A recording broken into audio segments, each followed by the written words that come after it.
우리 함께 살펴볼 말씀은 룻기 1장 7절에서 14절까지의 말씀입니다. 룻기 1장 7절에서 14절까지의 말씀.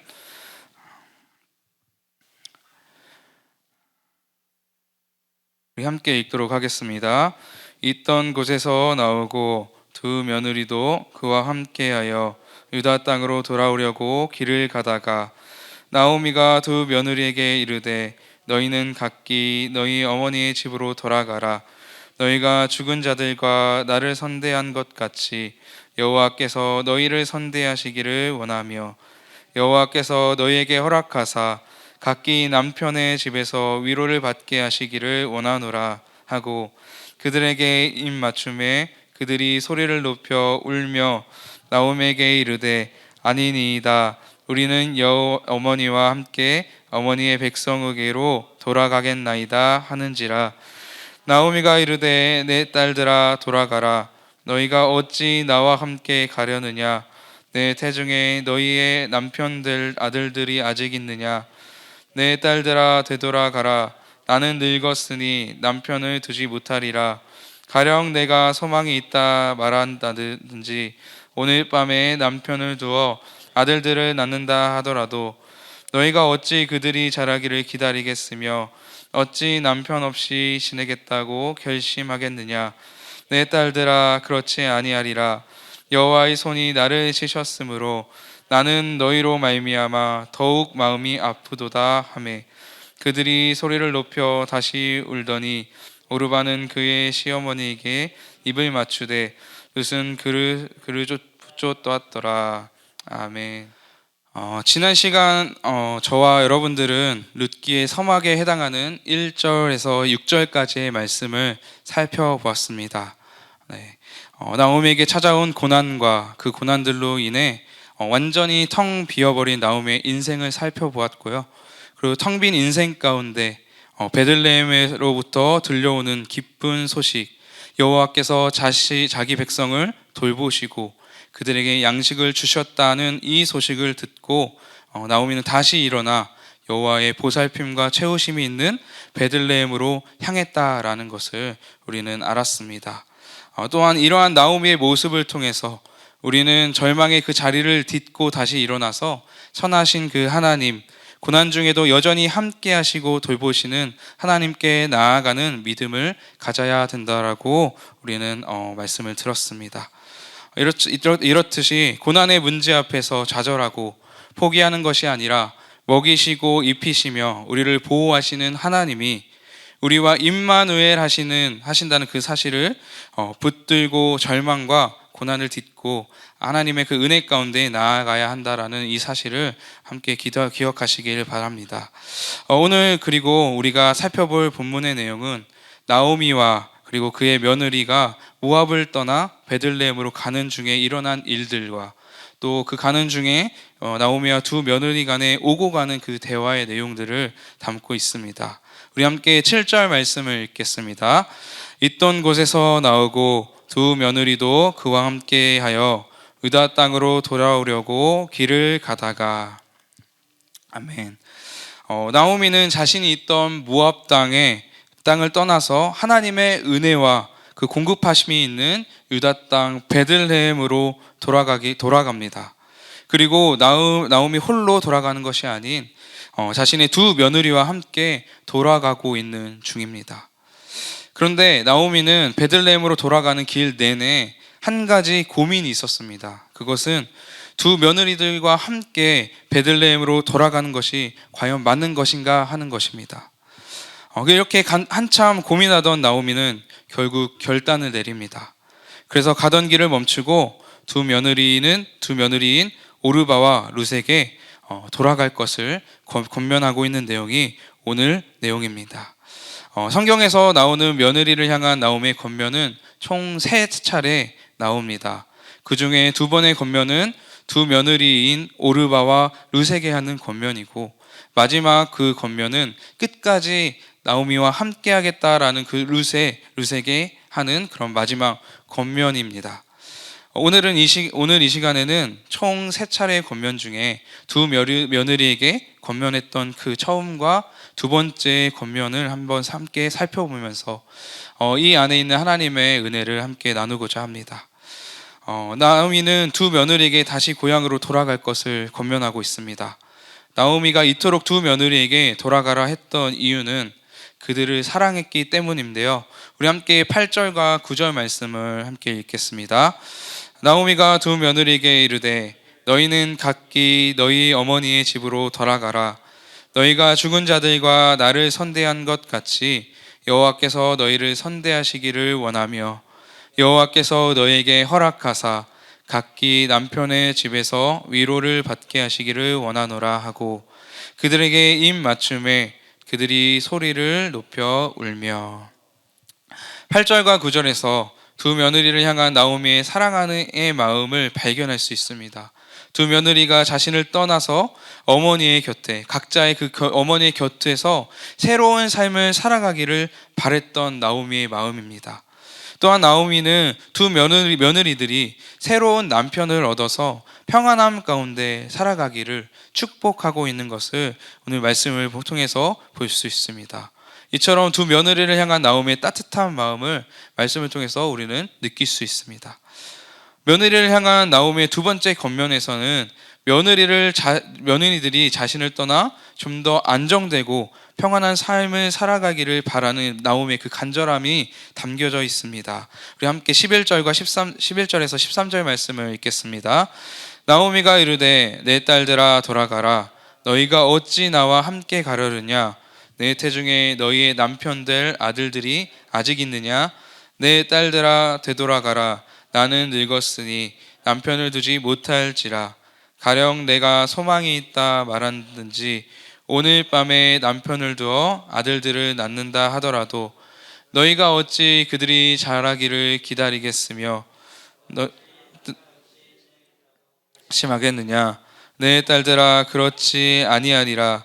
여호와의 손이 나를 치셨으므로 나는 너희로 말미암아 더욱 마음이 아프도다 하매. 아멘.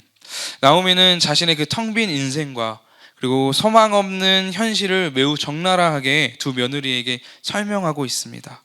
이미 늙어버려서 다시 남편을 두지 못하는 자신의 그 비참한 현실과 그리고 설령 남편을 둔다 하더라도 두 며느리에게 어떠한 미래도 보장해주지 못하는 그런 자신의 처지를 가감없이 설명하면서 두 며느리가 떠나기를 간절히 바라고 있습니다. 자신과 함께하는 것은 마치도 삶을 포기하는 것과 같은 것이며 나오미는 자신을 비록 이렇게 모든 것을 잃고 비참한 삶을 살아가지만 두 며느리만큼은 자신을 떠나서 행복하기를 그리고 새로운 삶을 통해서 평안함 가운데 살아가기를 누구보다도 바랬던 사람입니다. 마치 사랑하기 때문에 떠나보내야 한다는 그런 영화의 한 장면과 같은 그런 애절함이 느껴지는 본문입니다. 그런데 더욱더 안타까운 것은 나오미 스스로가 여호와의 손이 자신을 치셨다라고 느끼고 있다라는 것입니다. 나오미는 지금 자신이 당한 이 고난이 하나님으로부터 온 재앙이라고 생각한 것입니다. 비록 한 줄기 희망을 품고 하나님의 그 은혜를 구하며 베들레헴으로 나아가고 있지만 여전히 나오미의 마음 한켠에는 하나님께서 자신에게 재앙을 내리셨다, 자신을 버리셨다라는 그런 생각을 가지고 있었던 것입니다. 나오미는 베들레헴으로 돌아가는 중에도 하나님께서 나를 치셨는데 내가 다시 돌아간다 해도 과연 그곳에서 내가 살아갈 수 있을까? 하나님께서 나를 용서해 주실까 하는 그런 불안함을 가지고 돌아가고 있는 상황인 것입니다. 차마 같이 있어주라는 그 말조차 하지 못하고 모든 것을 포기해버리는 그런 안타까운 나오미의 심정을 오늘 말씀을 통해서 우리는 헤아려 볼 수 있는 것입니다. 이런 나오미의 인생 가운데 한 줄기 희망이 생겼습니다. 우리 함께 14절 말씀 읽겠습니다. 그들이 소리 높여 다시 울더니 오르바는 그의 시어머니에게 입맞추되 룻은 그를 붙쫓았더라. 아멘. 오르바와 룻은 전혀 다른 선택을 하게 됩니다. 오르바는 시어머니 나오미에게 입을 맞추는데요, 작별 인사를 의미합니다.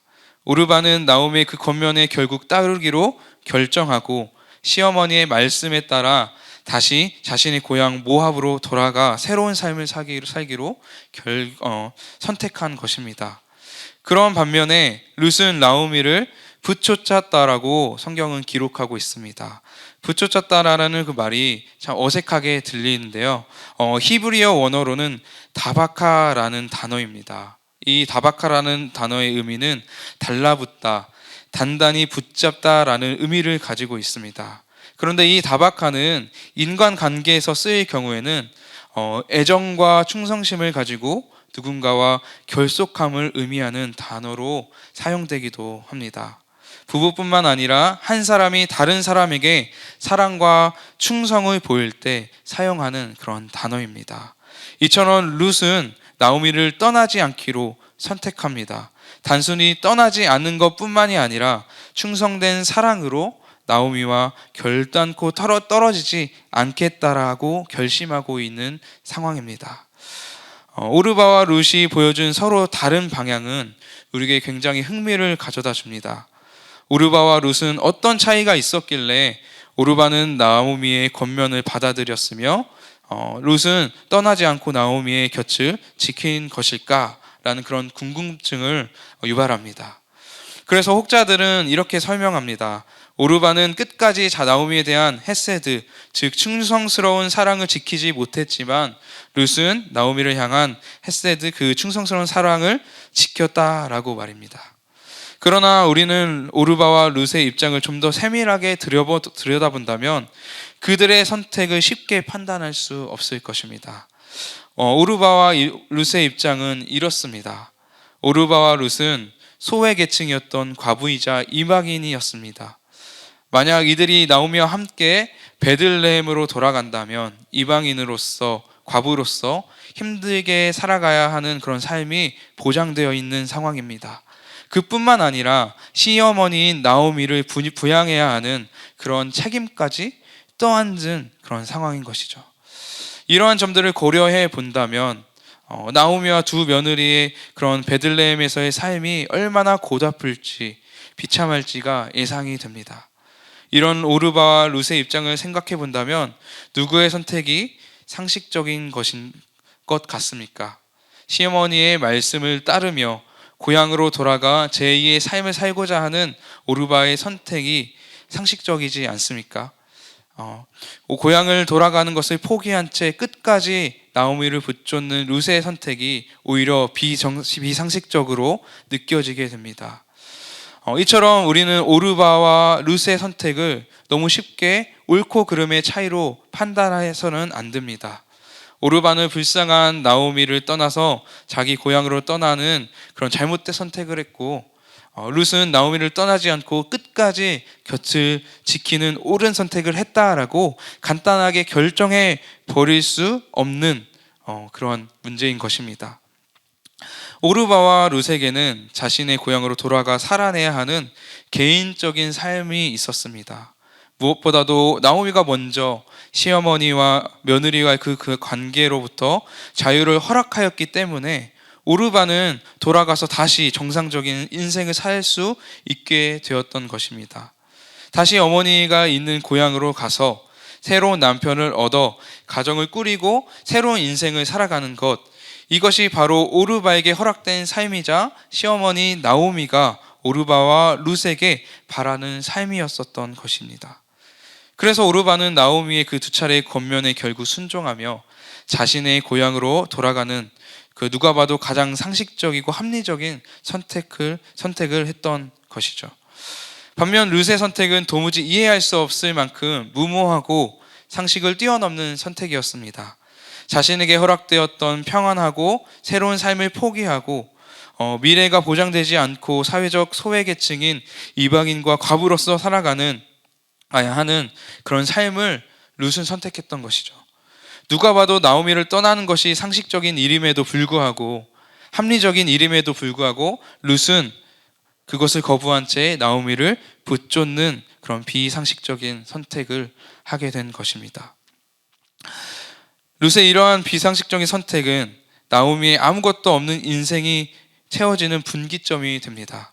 남편과 자식을 잃고 빈털터리 상태로 고향에 온 나오미는 자신의 삶을 버리고 모든 것을 포기한 채 붙잡았던 룻의 그 헤세드, 그 충성된 사랑과 신실함을 통해 끝내 하나님의 공급하심과 은혜를 얻게 됩니다. 훗날 룻을 통해 나오미의 가문이 다시 이어지게 되고 결국엔 나오미의 가문을 통해서 다윗 왕과 예수님이 나오는 그 엄청난 은혜를 나오미에게 부어주시는 것을 우리는 성경을 통해서 볼 수 있는 것입니다. 상식을 뛰어넘는 결정을 한다는 것은 결코 쉬운 일이 아닙니다. 남들이 다 하는 선택을 하지 않고 자신의 신념이나 그 믿음을 따라 그 상식을 뛰어넘어 비상식적인 선택을 하는 일에는 반드시 대가와 손해를 치러야 하기 때문입니다. 그러나 누군가의 인생에 혹은 나의 인생에 기적이 일어나기 위해서는 반드시 상식을 뛰어넘는 선택과 행함이 필요한 것을 우리 성경을 통해서 찾아볼 수 있습니다. 우리가 쉽게 성경에서 찾아볼 수 있는 수많은 기적들이 그것들을 증명하고 있습니다. 바다가 갈라지는 기적, 여리고성이 무너지는 기적, 바다 위를 걷는 기적 등 그런 이러한 기적의 현장에서는 상식을 뛰어넘는 선택과 행함들이 있었던 것을 우리는 볼 수 있습니다. 애국 군대가 쫓아오는 그 긴박한 상황에서 싸울 준비를 하지 않고 지팡이를 높이 든 모세, 난공불락의 여리고성을 무너뜨리기 위해 전투 장비와 작전을 세우지 않고 여리고성을 주변을 돌았던 그 이스라엘의 모습, 폭풍이 거세게 치는 가운데 오히려 바다 위에 발을 내딛어 바다 위를 걷는 기적을 경험하게 된 그런 예수님의 그 제자의 모습과 같이 말입니다. 마찬가지입니다. 영혼을 구원하는 일, 떠났던 영혼이 다시 하나님께 돌아오는 일, 이것은 기적입니다. 여러분들도 목장 모임을 통해서 VIP를 섬기면서 느끼시지 않았습니까? VIP를 목장 모임에 데려오고 또 나오는 것부터 믿음을 갖도록 하기까지 얼마나 많은 수고와 섬김 그리고 기도가 필요합니까? 그만큼 영혼을 구원하는 일은 쉬운 일이 아니기 때문에 기적이라고 표현해도 과언이 아닙니다. 이렇듯 영혼이 구원을 얻고 떠났던 영혼이 다시 하나님께 돌아오는 기적을 이루기 위해서는 우리의 상식을 벗어난 섬김과 헌신이 필요한 것입니다. 가정교회 세미나를 참석하면서 간증을 통해서 상식을 벗어난 그 엄청난 섬김과 헌신으로 VIP와 목장을 섬기는 목자 목녀님들을 저는 쉽게 발견합니다. 그분들은 목장 모임에 참석하지 못하는 그 목원들을 위해서 가장 바쁜 시간, 가장 손님이 많은 시간에 가게 문을 닫는 선택을 하여서 목장 모임을 하는 그 목자님들도 계셨고요. 생활고에 시달리는 그 목원을 위해서 자신의 그 사업체에 자리를 마련해주고 심지어는 목원이 성공할 수 있도록 그 사업체에 분점을 내주는 그런 목자님들도 있었습니다. 이처럼 상식을 뛰어넘는 그 헌신과 섬김으로 영혼구원의 기적과 그 경험을 하고 계시는 분들이 바로 이 가정교회 목자문위원님들 그리고 목원들이 아닌가 싶습니다. 그리고 그분들을 통해서 많은 영혼들이 하나님의 사랑과 은혜를 경험하고 있습니다. 모든 것을 잃어버린 채 고향으로 돌아오던 나오미는 하나님의 채우심과 공급하심이 간절했습니다. 그래서 나오미는 모압을 떠나 하나님의 은혜가 있는 베들레헴으로 돌아가는 결단을 내리게 됩니다. 하지만 여전히 나오미에게는 불안함 가운데 사로잡혀 있었습니다. 하나님께서 나를 치셨다라는 그 잘못된 믿음 때문에 나오미는 베들레헴으로 돌아가는 내내 불안과 염려로 고통스러워했습니다. 그런 그녀에게 룻은 위로가 되어 주셨습니다. 아무것도 남지 않은 완전히 텅 빈 인생이라 여겼던 자신의 인생에 룻이라는 동역자가 생기게 된 것입니다. 물론 처음엔 염치도 없고 비참한 자신의 모습을 보이기 싫은 마음에 자신을 떠나라 했었습니다. 그러나 룻은 끝까지 나오미의 곁을 지키며 붙존 그 헌신과 섬김을 보이면서 그리고 그때 비로소 나오미의 인생에 기적이 일어나기 시작했던 것입니다. 룻을 통해서 보아스라는 자신의 기업을 책임질 사람을 얻어 엿사 속에서 사라질 위기에 있었던 나오미의 그 기업이 다시 세워지는 기적이 일어난 것입니다. 또한 그녀의 그 기업을 통해 다윗과 예수님이라는 그 엄청난 인물이 태어나는 그런 영광과 그 기적을 나오미는 인생을 통해서 경험하게 된 것입니다. 우리는 나오미와 같이 고난 가운데 살아갑니다. 고난과 절망은 믿음이 있는 사람이든 없는 사람이든 누구나 찾아오기 때문입니다. 누구나 인생의 문제를 피해갈 수 없는 것입니다. 그러나 고난의 문제 앞에서 네 믿음을 가진 자와 갖지 않은 자가 가지는 그 차이가 있습니다. 그것은 바로 나를 붙쫓아줄 사람이 있는가 없는가 이 차이입니다. 물론 신앙 공동체가 아니더라도 신앙의 공동체가 어느 정도의 선까지는 신앙의 공동체가 아닌 그런 세상의 공동체도 어느 정도의 선까지는 어려울 때 함께 곁을 지켜주고 힘이 되어줄 수는 있습니다. 그러나 그들은 상식이라는 선을 결코 넘지 않은 채 상식의 선을 안에서 머무르고 있다가 상식을 벗어나면 떠나버리는 그런 마치 오르바와 같은 그런 모습입니다. 그러나 교회 공동체는 그들과는 다릅니다. 교회는 상식을 뛰어넘는 섬김과 은혜가 있는 곳입니다. 루시 나오미에게 보여줬던 헤세드, 충성된 사랑이 있는 공동체가 바로 교회 공동체 또는 목장입니다. 교회는 고통받고 고난에 괴로워하는 영혼을 외면하지 않습니다. 오히려 그들의 곁을 끝까지 지켜주며 그들에게 위로와 소망이 되어주는 그런 사랑의 공동체, 은혜의 공동체인 것입니다. 그렇다면 교회가 룻과 같이 곁을 떠나지 않는 그 공동체라는 근거가 무엇입니까? 우리 함께 골로새서 1장 17절 말씀을 함께 보도록 하겠습니다. 그는 몸인 교회의 머리시라. 그가 근본이시니요 죽은 자들 가운데서 원전하신 이시니 이는 친히 만물의 으뜸이 되려 하심이요. 아멘. 교회가 세상과 영혼을 향한 한없는 은혜와 비상식적인 섬김과 헌신이 있는 공동체인 이유는 그리스도께서 교회의 머리이시기 때문입니다. 그리스도께서 통치받는 몸된 공동체가 바로 교회이기 때문이죠. 그렇다면 예수님께서는 어떠한 분이셨습니까? 우리 마가복음 2장 15절 말씀 함께 읽겠습니다. 그의 집에 앉아 잡수실 때 많은 세리와 죄인들이 예수와 그의 제자들과 함께 앉았으니 이는 그러한 사람들이 많이 있어서 예수를 따름이러라. 우리 계속해서 마태복음 14장 14절 말씀 읽겠습니다. 예수께서 나오사 큰 무리를 보시고 불쌍히 여기사 아멘.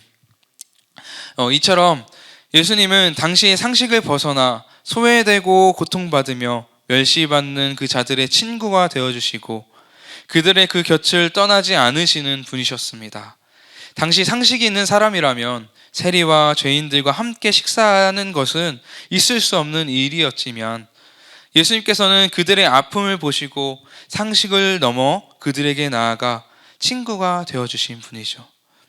뿐만 아니라 무리 중에 가장 연약한 병자들에게 먼저 관심을 두시고 그들의 병을 고쳐주시며 그들의 문제를 해결해 주신 분이 바로 그리스도 예수이십니다. 그렇기 때문에 그리스도가 머리 되시는 교회 공동체는 그리스도의 통치 가운데 있기에 반드시 그리스도의 그 섬김과 사랑이 존재하는 공동체가 되어야 하는 것입니다. 사랑하는 성도 여러분, 저와 여러분은 그리스도의 몸된 교회로서 이 세상의 상식을 뛰어넘는 사랑과 그 헌신 그리고 섬김과 봉사로 인생의 고난으로 절망에 빠져있는 영혼들의 곁을 떠나지 않고 함께하는 그런 공동체가 될 줄 믿습니다. 특별히 우리 목원교회 목장들이 그들의 곁을 떠나지 않는 공동체가 되어서 영혼 구원의 기적이 일어나는 그런 역사가 있기를 소망합니다. 이러한 상식을 뛰어넘는 섬김과 헌신이 저와 여러분 그리고 우리 목원교회와 각 목장들 가운데 있기를 소망합니다. 나오미의 인생은 룻을 통해 완전히 새로운 인생으로 거듭납니다. 아무것도 남지 않은 그 텅 빈 인생은 룻이 나오미를 붙쫓는 후로 풍성해졌습니다. 이처럼 저와 여러분은 룻과 같이 누군가의 인생에 풍성함을 주는 인생이기를 믿습니다. 상식을 뛰어넘는 그 사랑, 예수님께서 우리에게 보여주신 그 사랑과 그 은혜, 그 섬김으로 영혼을 섬기고 영혼 구원의 그 기적을 경험하는 그런 저와 여러분들의 삶이 되기를 소망합니다. 혹시 이곳 가운데 나오미와 같이 인생의 고난으로부터 괴롭고 어려움을 겪고 있는 분이 계신가요?